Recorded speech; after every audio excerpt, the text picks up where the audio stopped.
Bom dia a todos, graça e paz. Hoje é 22 de março de 2020 e são 10 horas e 22 minutos. Meu nome é Fábio Silva, sou pastor da Igreja Presbiteriana de Sucupira, município de Jaboatão dos Guararapes, Pernambuco, região metropolitana do Recife. E esse é o nosso segundo vídeo. Nós estamos aqui em meio à quarentena da coronavírus ou Covid-19. Deveríamos estar agora, nesse momento, reunidos em escola dominical, estudando a Palavra de Deus, como sempre fazemos todos os domingos.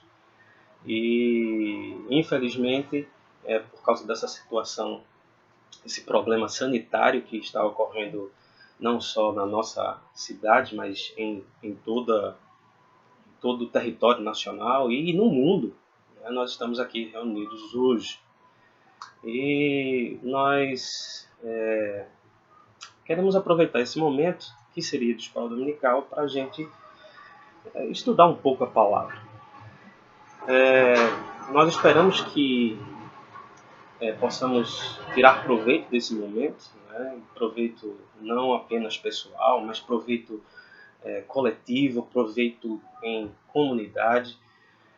Alguns estão precisando sair de casa, né? Por exemplo, agora pela manhã, nesse domingo, o nosso irmão Diácono Gilson está lá na igreja para receber alguns irmãos que estão à procura da igreja, e ele também estará fazendo isso amanhã.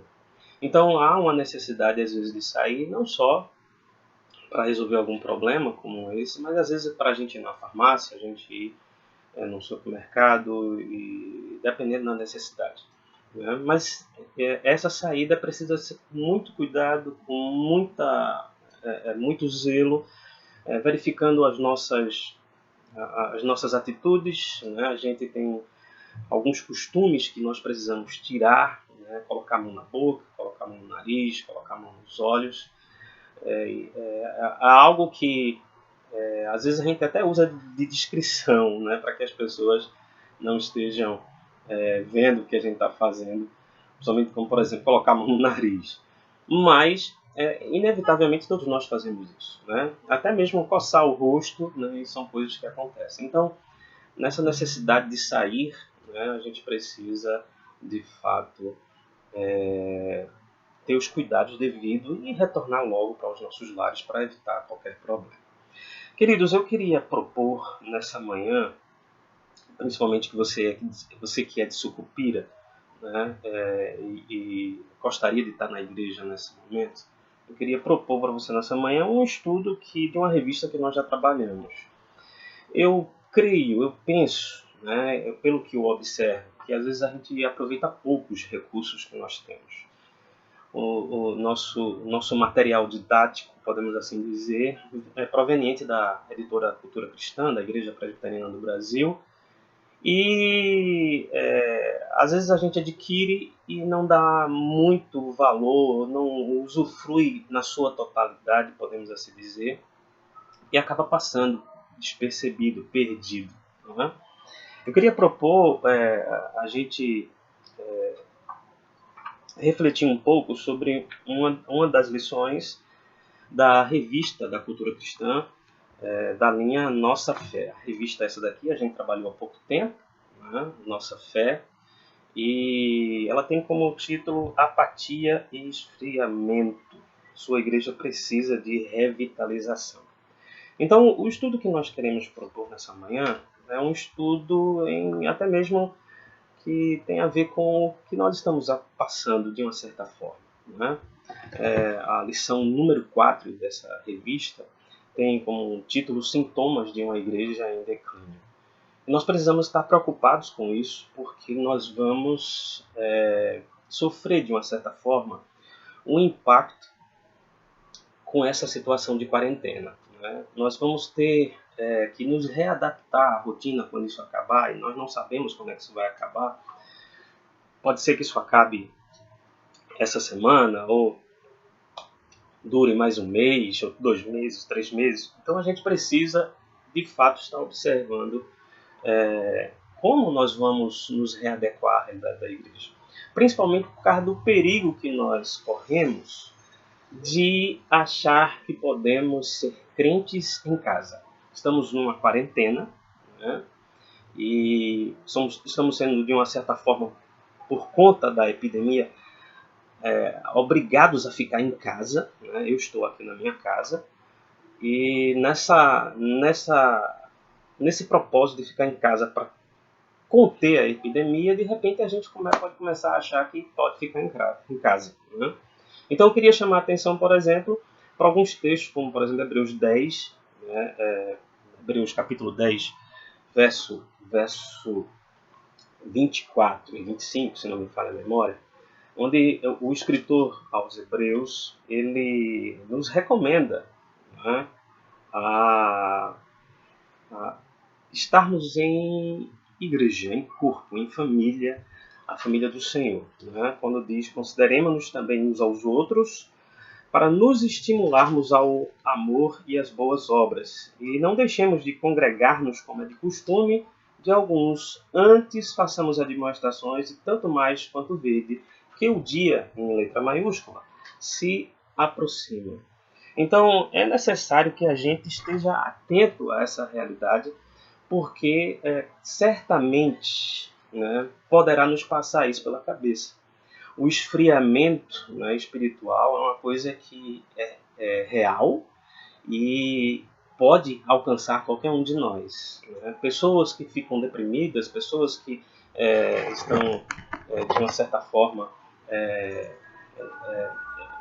decepcionadas, ou qualquer outro motivo que nos leve a ficar em casa. E ficar em casa não é uma coisa recomendada pela igreja. É óbvio que há circunstâncias como esta, por exemplo, que nós estamos vivendo, é que nós seremos obrigados a ficar em casa. Né? Mas quando nós tivermos oportunidade de estarmos juntos, aí a gente relembra o que diz o Salmo 133, quão bom e quão agradável é que os irmãos vivam em união. A união só poderá ser praticada se eu e você estivermos reunidos. E o lugar para isso, para estarmos reunidos, é na igreja, o local que Deus colocou no nosso coração para estar adorando ao seu santo nome. Então, queridos, fique atento a isso, né, para que a gente não venha de maneira nenhuma a esmorecer e a esfriar e achar que podemos ser crentes em casa. A gente pode até ser crente em casa, mas o resultado não é o mesmo, tá certo? Então, a proposta, como nós falamos, é de nós estudarmos aí os sintomas de uma igreja em declínio. Né? Eu vou abrir aqui a nossa Bíblia em Apocalipse, capítulo 2, verso do 1 ao 7, que é o texto básico da lição dessa revista que nós estamos propondo. Do verso 1 ao verso 7 do capítulo 2 de Apocalipse, fala sobre a igreja em Éfeso. E diz assim: ao anjo da igreja em Éfeso escreve: estas coisas diz aquele que conserva na mão direita as 7 estrelas e que anda no meio dos 7 candeeiros de ouro. Conheço as tuas obras, tanto o teu labor como a tua perseverança, e que não podes suportar homens maus, que puseste à prova os que a si mesmos se declaram apóstolos e não são, e os achaste mentirosos. E tens perseverança, e suportaste provas por causa do meu nome, e não deixaste esmorecer. Tenho, porém, contra ti que abandonaste o primeiro amor. Lembra-te, pois, de onde caíste, arrepende-te e volta à prática das primeiras obras. E se não venham a ti, e moverei do seu lugar o teu candeeiro, caso não te arrependas. Tens, contudo, a teu favor, que odeias as obras dos nicolaítas, as quais eu também odeio. Quem tem ouvidos, ouça o que o Espírito diz às igrejas. Ao vencedor, dar-lhe-ei que se alimente da árvore da vida que se encontra no paraíso de Deus. Então esse é o texto básico da lição e eu convido você a orar conosco nesse momento, né? E a gente poder estar pedindo a Deus a orientação da sua palavra nesse estudo. Vamos fechar nossos olhos e vamos orar nesse instante. Pai Santo, Deus Eterno, nós estamos aqui, Senhor, buscando meios para que nós possamos manter a unidade da igreja. Cada um de nós certamente está fazendo isso do seu modo e nós queremos te pedir, ó Pai, que todos nós, teus servos, não só na igreja de Sucupira, mas também em todo o território brasileiro e em todo o planeta, possamos estar com esse propósito de buscar a unidade do corpo de Cristo. E cada um do seu jeito e com os seus recursos, nós te pedimos, ó Pai, para que o Teu Espírito nos faça instrumento nas Tuas mãos, para que a gente possa, em nome de Jesus, manter acesa a chama dessa unidade, da unidade do corpo de Cristo, nosso Senhor e cabeça da igreja. Assim, ó Pai, nós te oramos, no nome santo do Teu Filho amado, nosso Senhor e Salvador, Jesus Cristo. Amém. Queridos, preciso que a gente, ao parar para pensar sobre os sintomas de uma igreja em declínio, que a gente vai encontrar diversas situações, em diversos lugares diferentes. Principalmente a gente vai ver comentários sobre alguns países onde as igrejas viraram museu. É preciso que a gente não tenha em mente apenas um templo, mas que a gente tenha em mente a reunião dos filhos de Deus. E o que é que pode levar a reunião dos filhos de Deus a uma situação de declínio, né? Onde a gente possa perceber que a igreja está numa situação doentia. Então a gente precisa primeiramente começar a pensar na igreja como um órgão vivo, pois ela está composta de todos nós, servos do Senhor. E ao pensar no órgão vivo, a gente pensar que a igreja também tem um ciclo de vida. Quando a gente fala em ciclo de vida de uma pessoa, a gente fala que a pessoa ela nasce, ela cresce, ela enfrenta desafios de crescimento e depois ela envelhece e se não houver nada de tão sério, ela falece. Né? É o ciclo da vida. Né? Nós nascemos, crescemos, né? Nos desenvolvemos, depois a gente envelhece e morre. A igreja tem um ciclo parecido. A igreja tem um ciclo onde ela nasce, ela cresce, ela enfrenta desafios e ela adoece. Ela não morre. Por que a igreja não morre? Porque a igreja vai se renovando com os ciclos de novos crentes que vão surgindo. A gente sabe que a gente tem um ciclo de vida, como nós acabamos de falar. Algumas pessoas no meu passado já se foram, né? Pessoas do meu futuro ainda vão chegar. E se o Senhor Jesus não vier buscar a sua igreja até lá, esse ciclo vai se renovando. Né? Pessoas vão saindo e pessoas vão entrando. A igreja não morre, mas ela precisa crescer, desenvolver, enfrentar desafios, né? E manter-se saudável. E o que é que pode levar uma igreja a adoecer? A gente pode observar alguns fatores que a lição vai nos propor nesse vídeo aqui, nessa manhã de domingo, dia 22 de março, que a gente precisa estar observando. Há muitas igrejas que têm enfrentado estagnação. E é preciso que eu e você, a gente tenha a preocupação de pensar como não deixar, e eu queria que você pensasse assim na primeira pessoa do singular, como não deixar que a minha igreja ela se estagne e adoeça e entre em declínio. O que fazer? Então, para que a gente possa tomar alguma medida, primeiramente a gente tem que fazer um diagnóstico. Então, nós vamos levantar aqui, de acordo com a lição que nós anunciamos 5 diagnósticos que podem levar uma igreja a uma estagnação e ao declínio. O primeiro diagnóstico que a gente pode observar é a falta de santidade. A falta de santidade é um problema sério dentro da igreja. E a gente precisa estar atento a isso, porque a santidade na igreja, e a gente tem que estar com a mente bem focada.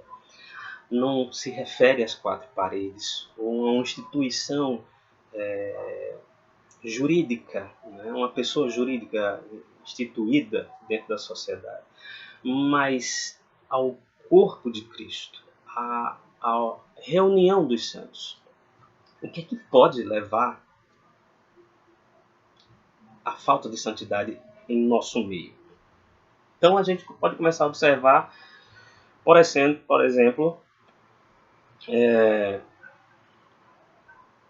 Paulo. Ele começa a citar lá, ele começa a discorrer para os irmãos da igreja de Corinto, na primeira carta, capítulo 3, o problema do crescimento estagnado. Quando ele diz que gostaria de falar de coisas mais profundas aos irmãos, mas os irmãos eles não estão em condição de receber essas informações, esses ensinos mais profundos, porque eles ainda se comportam como carnais, como crianças em Cristo. E aí Paulo, ele não só fala como é que uma criança cresce, como é que uma criança, como é a rotina de uma criança no verso 2, quando diz que necessita de leite, mas Paulo também fala como esse comportamento pode ser observado dentro da igreja. E aí ele diz que, porquanto, havendo entre vós ciúmes e contendas, não é assim que sois carnais e andais segundo o homem? Então Paulo chama a atenção da igreja para essa questão de alguns comportamentos que são característicos de criança. E é preciso que nós nos libertemos dessas características para que nós possamos crescer. Outra situação também a gente pode citar lá no Sermão do Monte, capítulo 5 de Mateus, onde o Senhor Jesus ele usa a metáfora do sal da terra. É preciso que a gente entenda que o Senhor Jesus está usando essa ilustração para a questão de relacionamento, né? E relacionamento de nós, servos cristãos, com a sociedade. Então, ao pararmos para observar essa ideia, essa ilustração metafórica do sal da terra, então a gente pode observar que nós, servos do Senhor, cristãos, precisamos ter uma salinidade. Né? E essa salinidade está relacionada diretamente a uma vida de exemplo, uma vida exemplar, onde nós precisamos ser referência, sermos influenciadores, ou como está na moda agora, né? Influencers. Né? Então, isso está relacionado ao caráter do cristão, né? O caráter moldado à semelhança do Senhor Jesus. E se não tivermos com o nosso caráter moldado à semelhança do Senhor Jesus, então a nossa salinidade não vai servir de nada. E aí a salinidade tem a ver com a gente influenciar e não deixar ser influenciado, a gente tentando adaptar uma palavra a uma situação real nesse momento, né? Precisamos infectar a sociedade com a palavra de Deus e não se deixar contaminar pelas seus princípios. E se fizermos assim, a gente vai ter influência sobre a sociedade. E a influência dos cristãos na sociedade, sobre a sociedade, depende da diferença que nós fazemos nela e não da nossa identificação. Né? Não vai ser o fato de eu dizer que sou pastor presbiteriano na igreja de Sucupira que vai fazer com que a sociedade seja influenciada. O que vai fazer com que a sociedade seja influenciada é a diferença que eu vou fazer nela. E aí, como é que a gente pode observar isso? Como a gente pode fazer diferença? A dica já começa pela orientação do Sermão do Monte, como nós acabamos de falar, de sermos sal da terra. No que é que nós podemos nos envolver na sociedade e até onde nós precisamos nos resguardar e fazer diferente. Então, o primeiro problema que nós podemos observar que faz com que a igreja se estagne, que ela paralise, é a falta de santidade. Eu paro para pensar sobre isso e fico questionando onde eu não estou sendo santo. E seria muito saudável se cada um de nós pudesse também fazer essa reflexão. Isso é uma coisa pessoal. Cada um de nós precisa ter a consciência de fazer essa introspecção, de olhar para dentro de si e perguntar: onde eu não estou sendo santo? Onde eu preciso buscar mais santidade? Em que área da minha vida eu preciso buscar mais santidade? Então, essa é a aplicação do primeiro problema. Nós precisamos observar em nós mesmos o quanto nós estamos sendo sal da terra. O segundo problema que a gente pode identificar para que uma igreja se estagne ou entre em declínio, além da falta de santidade, anote isso aí, a gente não dispõe ainda de mais recursos para estar escrevendo um quadro ou estar projetando aqui na tela.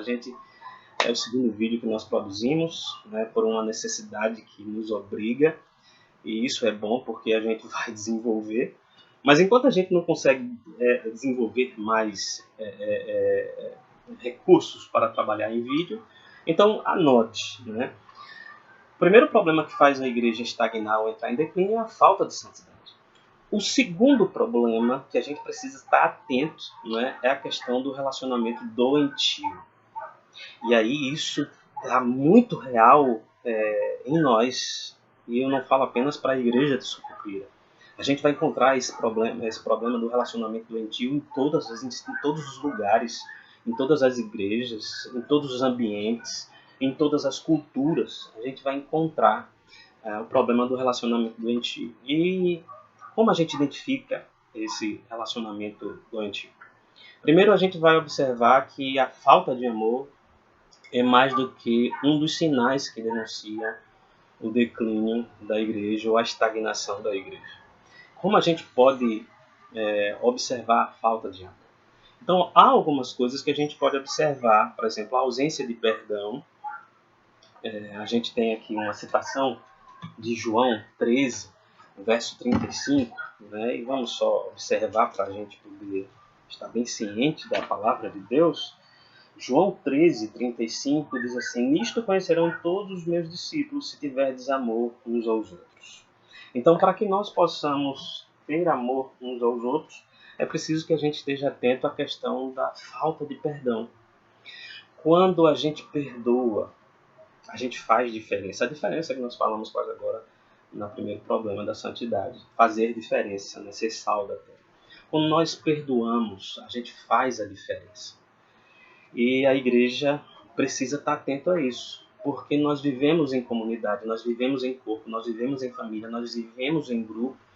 E para que isso dê certo, precisamos adotar alguns princípios que vão nortear essa convivência. Então a primeira coisa é perdoar. A falta de perdão, a ausência de perdão é um fator da falta, é um ponto da falta de amor que contribui no relacionamento doentio. Além disso, a gente pode observar a própria desunião, que faz com que a gente define espiritualmente, porque nós não podemos, de maneira nenhuma, achar que ir à igreja, sentar no templo, assistir ao culto, não interagir com ninguém, sair logo depois que o pastor dá a bênção apostólica, é comunhão com o Senhor. A comunhão com o Senhor exige comunhão com o próximo. Eu preciso desenvolver relacionamento com o meu irmão. Cada um de nós precisamos fazer isso, desenvolver o relacionamento com o irmão. Obviamente que não é fácil, mas a gente precisa praticar o perdão, a gente precisa praticar a união, e também isso pode ser afetado por comportamentos que estão diretamente relacionados à nossa sociedade que gosta de contar vantagem. A gente acha, às vezes, até bom contar vantagem e ver alguém contando vantagem, né? E dependendo do descaramento da pessoa, às vezes a gente não gosta de que ela conte vantagem. Mas todos nós fazemos isso. Todos nós fazemos esse tipo de comportamento de contar vantagem. E nesse comportamento de contar vantagem, a gente critica as pessoas, critica os entes que estão mais próximos de nós, os entes mais queridos. E crítica não é uma coisa totalmente ruim, existe a crítica construtiva, mas tem aquela crítica destrutiva, que é uma crítica amarga, que produz ressentimento, que produz falta de perdão, que produz amargura no coração. E quando temos tudo isso aí, não há espaço para que a igreja cresça saudável. É preciso que a gente esteja atento a isso.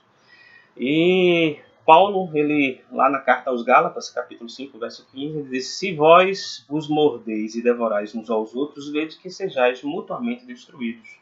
Quando a gente começa a se atacar e se morder, né, e isso aí é uma expressão também metafórica, nós estamos nos agredindo com palavras, com atitudes, sem se importar com o nosso próximo. Então a gente, de fato, vai estar contribuindo para um relacionamento doentio. É preciso que a gente busque comportamentos com atitudes inversas a essa. Sem críticas amargas, sem ressentimento, sem falta de perdão, sem amargura no coração. Né? Quando o amor estará ausente nas relações, né, nos relacionamentos, abre-se espaço para disputas, e isso acontece muito. Nós citamos quase agora 1 Coríntios 3, se a gente for ver o que Paulo começa a descrever lá, a gente vai ver que havia disputas dentro da igreja, uns se achavam melhores do que outros, uns diziam que era de Paulo, outros diziam que era de Apolo, outros diziam que era de Cefas. Disputas existem, vão continuar existindo na sociedade, porque vai promover o nosso crescimento, mas dentro da igreja a gente precisa fazer essa disputa de forma saudável. Não vai ter como não ter disputa. Mas a gente precisa fazer disputa sem gerar amargura, sem gerar ressentimento, né, entre os irmãos. E se a gente parar para pensar nisso, né, irmãos com feridas abertas e não tratadas guardam mágoas antigas. A gente vai observar que tem muita gente que já passou por dentro da nossa igreja e que às vezes o pastor nem sabe, não estou me referindo só a mim, né? Eu não sou onipresente nem onisciente, né? Os que passaram antes de mim também não são, né? São homens normais. Mas às vezes a gente não consegue perceber que alguém se afastou, que alguém se ausentou, porque está magoado com alguém na igreja. Né? E nessa correria que a nossa sociedade hoje promove, a gente observa que correr atrás de ovelha é bem complicado. Não que não devemos correr, mas é preciso que nós tenhamos apoio para que nós possamos fazer essa corrida. Né? Precisamos trabalhar em corpo. Né? Um ditado popular diz que uma andorinha só não faz verão. Né? Então é preciso que haja contribuição mútua para que a gente possa resgatar aquelas pessoas que estiveram afastadas, que se afastaram porque ficaram decepcionadas, frustradas, magoadas, né, com alguém ou com alguma situação. Isso tudo é fruto de um relacionamento doentio. Mas vamos tentar ser mais hábeis, né? O que faz uma igreja entrar em declínio ou estagnação não é só falta de santidade, não é só relacionamento doentio. Há uma terceira coisa que faz com que uma igreja possa entrar em estagnação ou entrar em declínio. É a doutrina sem aplicação. Eu quero expressar aqui que sabe aquela coisa assim de você se simpatizar com o tema?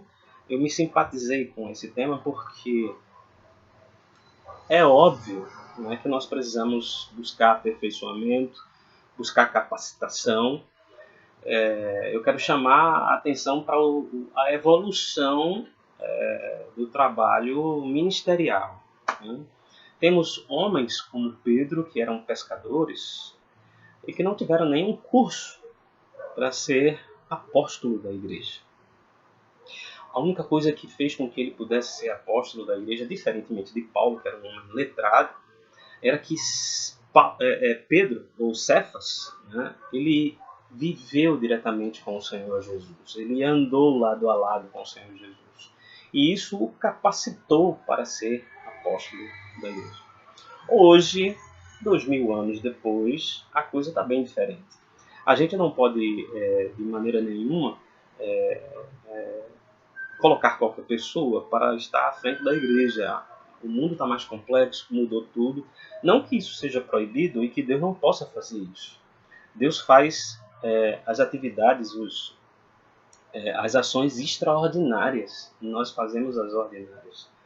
Deus pode, de repente, dentro do seu querer, levantar um homem como Pedro, né, que não teve nenhum curso, nenhuma preparação, e fazer com que ele venha a ser líder dentro da igreja. Mas, ordinariamente, o que é que a gente faz? A gente conduz aqueles que têm chamado ao ministério para ter uma capacitação mínima dentro de um seminário, por exemplo. Na nossa igreja, a Igreja Presbiteriana do Brasil, nós temos vários seminários espalhados nas 5 regiões, né? E aqui mesmo, na região metropolitana do Recife, a gente tem o Seminário Presbiteriano do Norte. Então, ordinariamente, a gente conduz aqueles irmãos que têm chamados para um ministério pastoral, por exemplo, a fazer um curso no seminário, né? E por que eu estou falando isso? É porque se faz necessário a busca de uma capacitação. Porém, não adianta a gente buscar capacitação se a gente não consegue colocar em prática aquilo que nós, para que nós fomos chamados. Quando nós fazemos como podemos dizer, quando nós fazemos a profissão de fé de alguém, né, a gente pergunta se a pessoa crê nas Escrituras Sagradas, onde estão o Velho e o Novo Testamento, como única regra de fé e prática, né? Então, eu quero chamar atenção para essa expressão que a gente usa no momento da profissão de fé, né? Regra e prática. Nós termos condições de trabalhar a doutrina dentro da igreja e não buscarmos a prática, né, é um problema da igreja. A doutrina sem aplicação é o terceiro problema que nós podemos ver numa igreja que está em declínio ou que está estagnada, né? A gente vai observar que é preciso a gente buscar mais a prática daquilo que nós aprendemos, né? A lição que nós estamos usando, como nós já anunciamos no começo, tem um parágrafo aqui nesse terceiro ponto que fala de Lloyd Jones. Diz que Lloyd Jones mostra qual é a natureza do perigo, que nos cerca caso valorizemos apenas o conhecimento intelectual. E aí, abre aspas. De muitas maneiras, o maior perigo com que todos nós defrontamos é o de nos contentarmos com um conhecimento e uma apreensão meramente intelectual das coisas espirituais. Tal conhecimento é sumamente valioso, mas se ficar nisso poderá ser completamente inútil e de fato positivamente danoso, porque poderá drogar-nos e deixar-nos numa condição em que achamos que nada é necessário. Nós temos uma fama, né, de que somos uma igreja intelectualizada, uma igreja que estuda. Isso é bom, né? Eu acho isso sensacional. Uma igreja que procura examinar as Escrituras, de examinar todas as coisas, de reter aquilo que é bom. Mas é preciso que a nossa regra ela se torne prática. É preciso que a gente busque praticar aquilo que nós aprendemos. Não adianta a gente ir para a escola dominical, não adianta a gente ir ao culto de doutrina, não adianta a gente ouvir a mensagem no culto solene à noite, somente se a gente guardar o conhecimento para si. É preciso que a gente pratique. É preciso que a gente absorva todas aquelas informações e coloque ela como parte da nossa rotina. Aqui também esse ponto fala a respeito da igreja de Éfeso. Nós lemos quase agora no começo do Apocalipse 2, de 1 a 7, onde a gente vê que a igreja de Éfeso é uma igreja que ela tinha um apreço pela exposição da palavra, pelo ensino, né? Se a gente puder observar novamente o que nós estávamos lendo, né? Nós vamos observar aqui, né? Conheço as tuas obras, verso 2, tanto o teu labor como a tua perseverança, e que não pode suportar homens maus, e que puseste à prova os que assim mesmo se declaram apóstolos e não são, e os achaste mentirosos. Então, a igreja que ela preza pelo ensino, uma igreja que ela busca fazer aquilo que os irmãos de Bereia, lá em Atos 17, 11 faziam, e aquilo que Paulo recomenda à igreja de Tessalônica, no capítulo 5, na sua primeira carta, no verso 21, né, onde ele diz que devemos examinar todas as coisas. Acho que foi verso 21, né? Eu, às vezes, confundo. Deixa eu só citar aqui para não citar errado. Né? 1 Tessalonicenses 5, verso 21. Né? Examinai todas as coisas, julgai todas as coisas e retende o que é bom. Então a igreja de Éfeso, ela tinha essa virtude. Ela prezava pelo ensino e observava aqueles que se declaravam apóstolos, mestres, né? E os colocava à prova.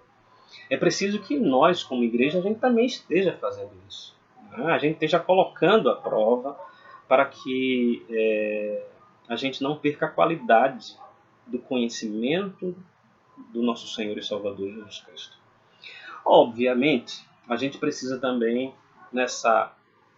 nesse ato de colocar à prova, estar observando os métodos. Né?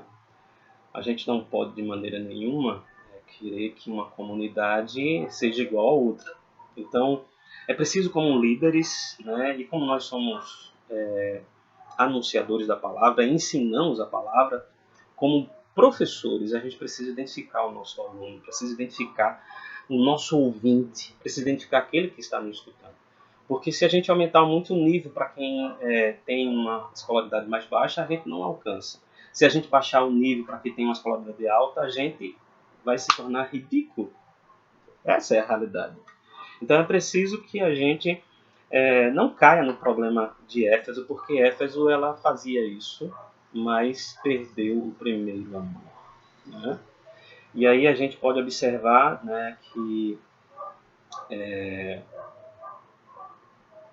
a gente, aqui no ponto da lição, diz assim, não mais demonstraram o amor por Cristo que nutriam nos primeiros anos de sua história, e faz a citação de Atos 20 a 21 e verso 31. A gente, certamente é necessário a gente ler, né, para que a gente possa ter um pouco mais de contato com a palavra. E Atos 20, versos 20 e 21, diz assim, ó, jamais deixando de vos anunciar coisa alguma proveitosa, e de vos ensinar publicamente também de casa em casa, testificando tanto a judeus como a gregos o arrependimento para com Deus e a fé em nosso Senhor Jesus Cristo. E verso 31, portanto, vigiai, lembrando-vos de que por 3 anos, noite e dia, não cessei de admoestar com lágrimas a cada um. Isso aqui é Paulo falando à igreja de Éfeso. Né? Então, queridos, é preciso que nós estejamos atentos a isso. Precisamos buscar nos aprofundar na doutrina, mas é preciso botar em prática. E quando fala aqui na lição de colocar em prática, está falando do amor de Deus. Nós não podemos, de maneira nenhuma, fazer com que a nossa igreja seja uma igreja firme na doutrina, mas que se perdeu do primeiro amor. É preciso voltar ao primeiro amor. né? Então, nós vamos observar aí que isso é um problema também dentro da igreja, né?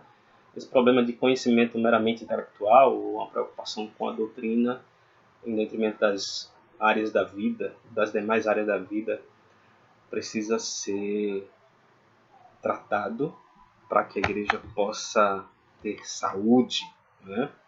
Então, nós observamos já três, né? Três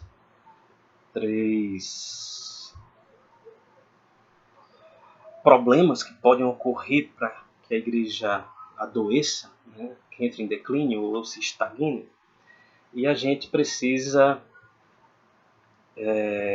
completar o estudo citando os outros dois problemas que a gente pode encontrar, que está descrito na lição que nós estamos usando nesse vídeo aqui, nessa manhã de domingo 22 de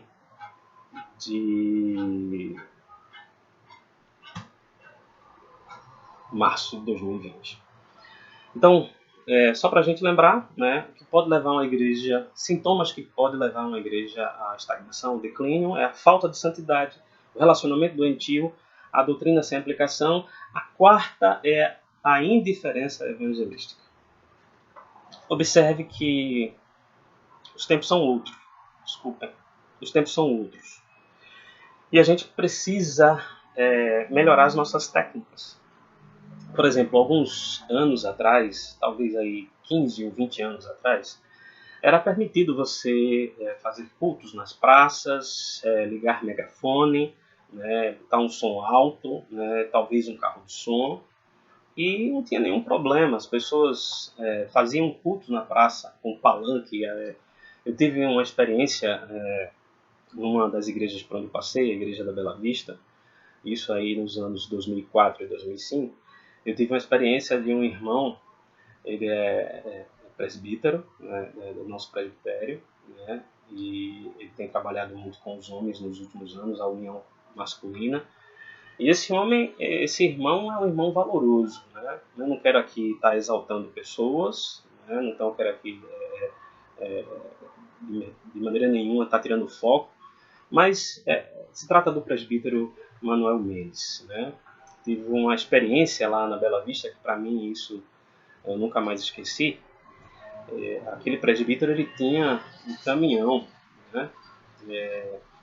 Ele trabalhava aí com lajes, né? Eu não sei se ele ainda trabalha com laje, mas ele trabalhou muito tempo com laje, né? O presbítero Manuel Mendes, e ele disponibilizava algumas vezes o caminhão dele na igreja de Moreno, e aqueles caminhões que tem uma grade de madeira, né? Não sei como é que chama aqui, mas que você pode soltar, arriar as grades, arria de um lado, arria do outro, e ele arriava aquilo ali e transformava o caminhão num palanque, né? Então era muito bom, parava numa rua, escolhia numa rua de Moreno o caminhão, montava o som ali, às vezes pegava a energia de algum vizinho emprestada com uma extensão, e a gente fazia um culto, né? Eu tenho boas lembranças daqui. Certamente a gente fazer isso hoje pode trazer uma complicação, porque existe uma lei, né, que vigora de uns 15 anos para cá, 15 a 20 anos para cá, né, que você não pode fazer barulho acima de 85 decibéis, a medida do som, né? Quando se quer medir o som, né, se mede e a unidade de medida é decibéis. Então, quando se faz a medição do som, se ultrapassar 85 decibéis, se está sujeito a multa. Então a gente precisa adaptar-se a essa nova realidade, né? Como evangelizar nessa sociedade que nós estamos hoje? Precisamos inovar. E aí a indiferença evangelística, que de uma certa forma tem a ver com a nossa acomodação, ela também é um problema para o crescimento da igreja. Porque a indiferença evangelística, ela mostra que a igreja está doente. Porque evangelizar faz parte da vida da igreja. Evangelizar faz parte da vida da igreja. Obviamente que a gente precisa discutir sobre evangelização, isso aí é assunto para um outro vídeo, mas evangelizar não é simplesmente distribuir folheto. Também distribui esse folheto. Mas não é só isso. Evangelizar vai muito mais além do que isso, né? E o que nós queremos focar aqui é que a gente precisa ter o compromisso com o evangelismo de tal forma. E aí o autor da lição, ele lembra John Knox na sua oração, que ele diz: ó Deus, dá-me a Escócia para Jesus, senão eu morro.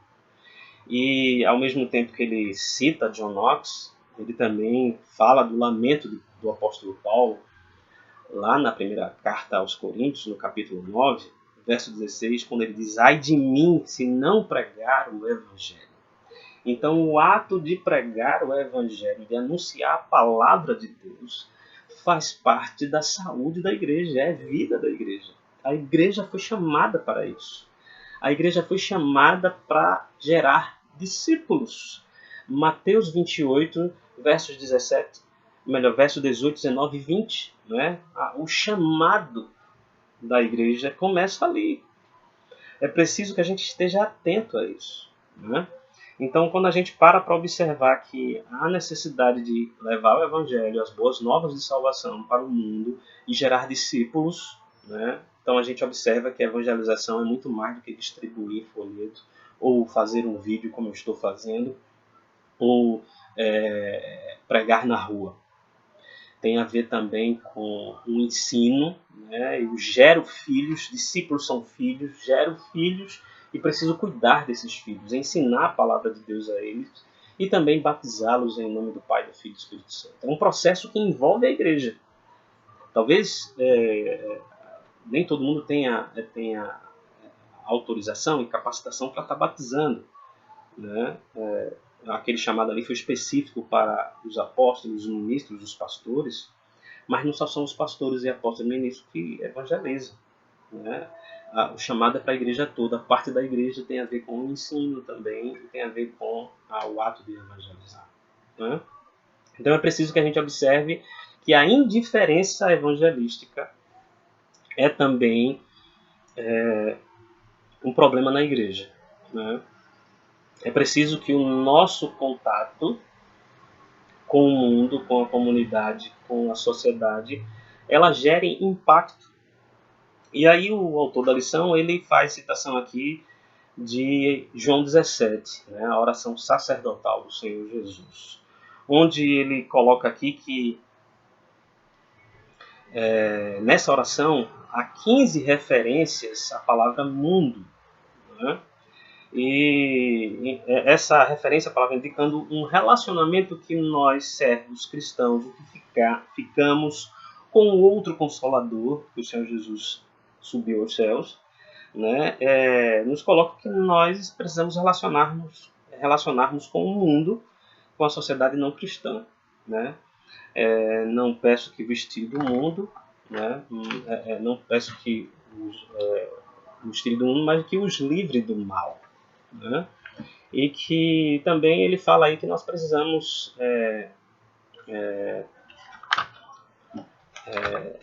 ele chama a atenção, né, no verso 14, que nós não somos do mundo, mas estamos nele.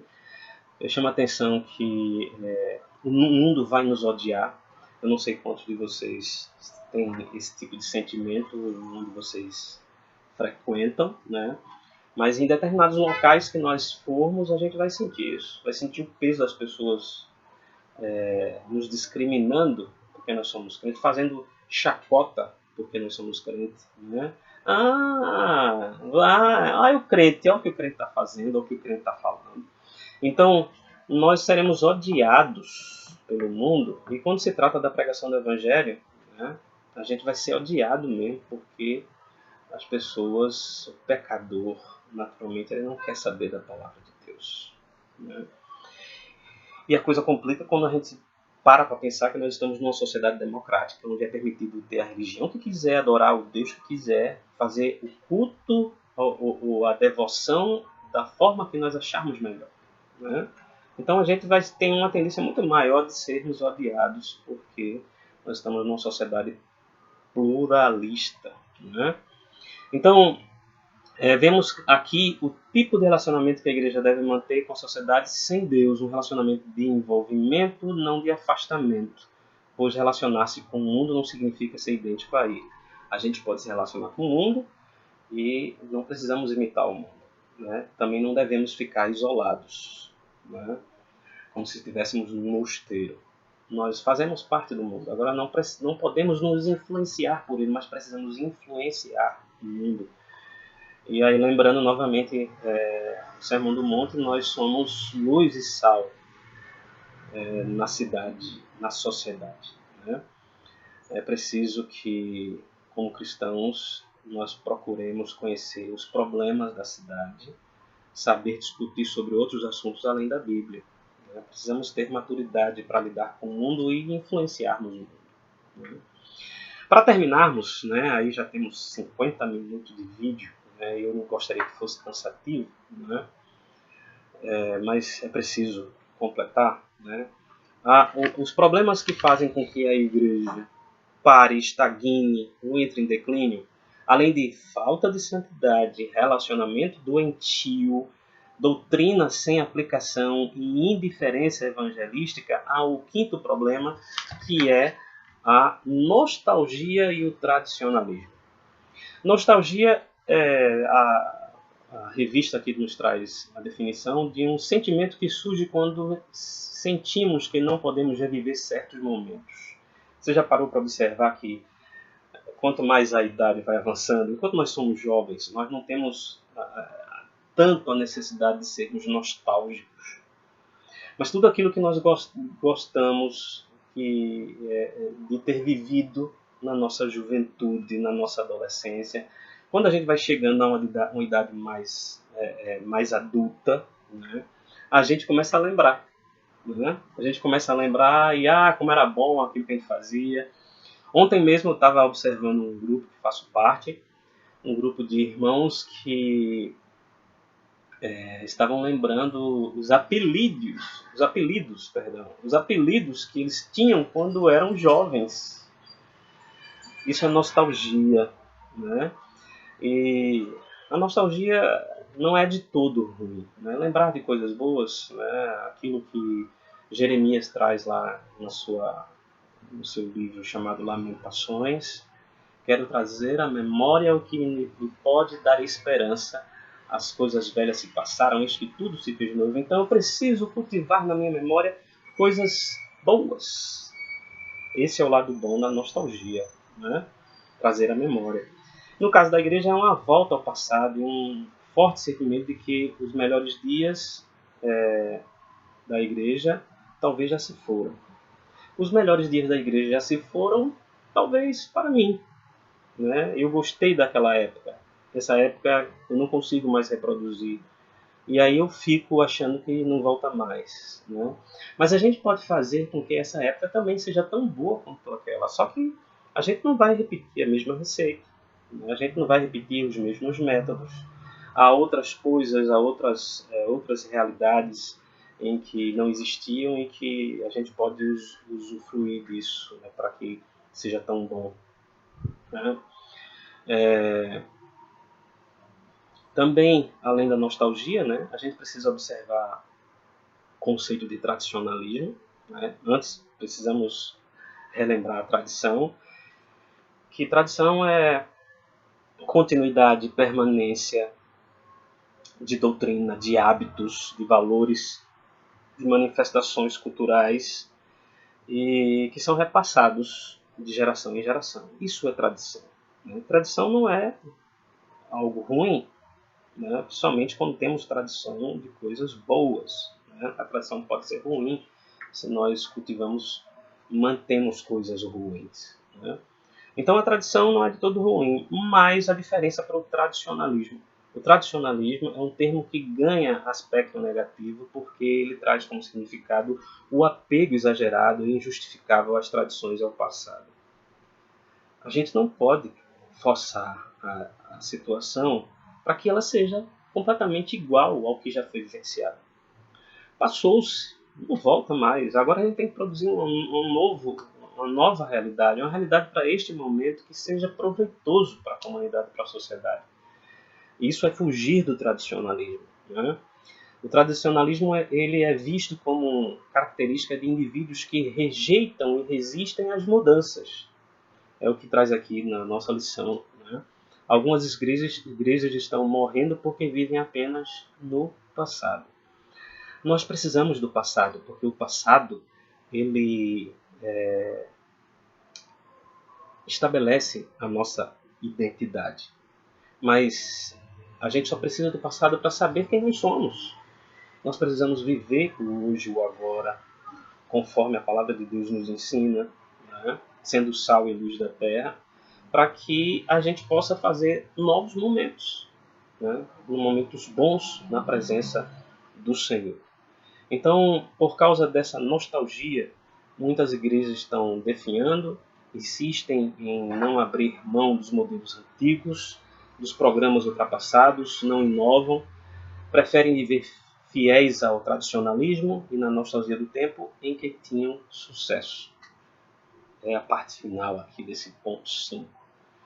E eu não estou falando isso aqui como se eu fosse o dono dessa verdade. Isso também me afeta. Afeta a mim, afeta você, afeta a cada um de nós. E se a gente não tomar cuidado, vai afetar os jovens de hoje.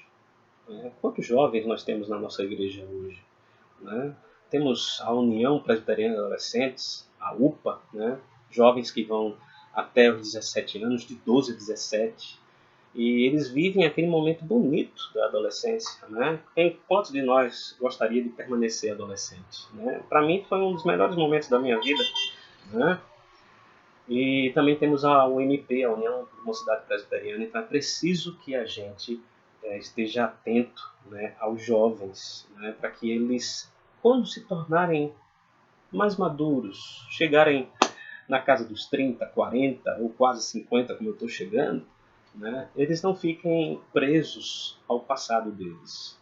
Eles possam extrair do seu passado, que foi tão bom, coisas boas para que a gente faça melhor o nosso presente. Isso tem a ver comigo e com você. A gente precisa focar nisso. Então, queridos, só lembrando, para a gente encerrar, os sintomas que fazem a igreja entrar em declínio é falta de santidade, relacionamento doentio, doutrina sem aplicação, indiferença evangelística e nostalgia e tradicionalismo. E a gente, como propõe aqui a lição, a gente conclui com, como diz aqui a lição, com esses diagnósticos. Né? A gente precisa identificar esses diagnósticos na nossa sociedade, no nosso grupo, na nossa família, na nossa igreja. Pare e pense comigo. Quais desses sintomas a nossa igreja está infectada? É a palavra do momento, né, por causa do Covid-19. Qual desses sintomas a nossa igreja está infectada?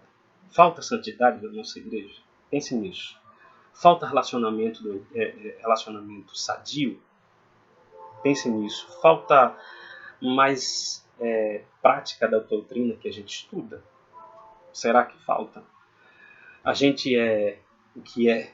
A gente é servo do Senhor e presbiteriano só de boca ou também de fato?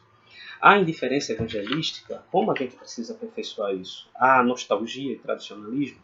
Nós precisamos identificar esses sintomas e tentar responder o que podemos fazer quando nos deparamos com esses sintomas. Obviamente a gente não vai poder trabalhar isso aqui agora, mas o gancho que nós vamos deixando aqui conforme a proposta da lição para trabalharmos no outro momento. Né? E aí a gente parar para observar isso. Queridos, eu espero que tenha sido proveitoso. Né? Foi uma lição de 1 hora, né? Geralmente é o tempo que nós gastamos na escola dominical. E nós vamos encerrar agora. Né? Estaremos daqui a pouco publicando lá no canal que nós abrimos, Devocional em Casa. É o segundo vídeo que nós vamos publicar. Nós estamos adaptando para que seja fácil você encontrar. Né? A gente vai colocar o link, mas também seja fácil para você encontrar. Vamos orar encerrando? Pai bendito, Deus eterno, nós queremos te pedir que nós possamos estar sendo trabalhado pelo Espírito Santo nessas questões. Questões que nós precisamos não só pensar, mas precisamos, ó Pai, buscar como resolvê-los. Necessitamos, ó Pai, da direção do Teu Espírito nesse propósito, para que não seja mais um momento de ensino sem prática. Ajuda-nos, Senhor, em nome de Jesus, a manter o vínculo no corpo de Cristo, a comunhão na igreja. E buscarmos, ó Pai, eliminar esses sintomas, para que a igreja possa continuar crescendo. Nós clamamos, ó Pai, pela Tua misericórdia, não só em relação ao problema social que nós estamos vivendo, de combate ao vírus, mas também, ó Pai, em nome de Jesus, nós te suplicamos, ó Pai, pelos sintomas que nós vamos encontrar, ou que talvez já existam e a gente não parou para observar dentro da nossa igreja, dentro do nosso meio. Tem misericórdia de nós, ó Pai, derrama o Teu Espírito para que nós possamos lutar e trabalhar pela Tua causa, e que a gente possa estar atento a cada princípio que a Tua palavra nos ensina. Assim, ó Pai, nós te pedimos nesse instante, em nome de Jesus. Amém. Que Deus abençoe a todos, um bom domingo, e nós estaremos colocando, disponibilizando esse vídeo daqui a pouco, e assim que for possível, nós estaremos produzindo mais vídeos. Hoje, especialmente para a escola dominical, tá certo? Nós teremos vídeos mais curtos em outros momentos. Deus abençoe a todos e que a misericórdia do Senhor seja abundante sobre nossas vidas e o seu amor ele produza frutos em nossos corações. Um abraço a todos.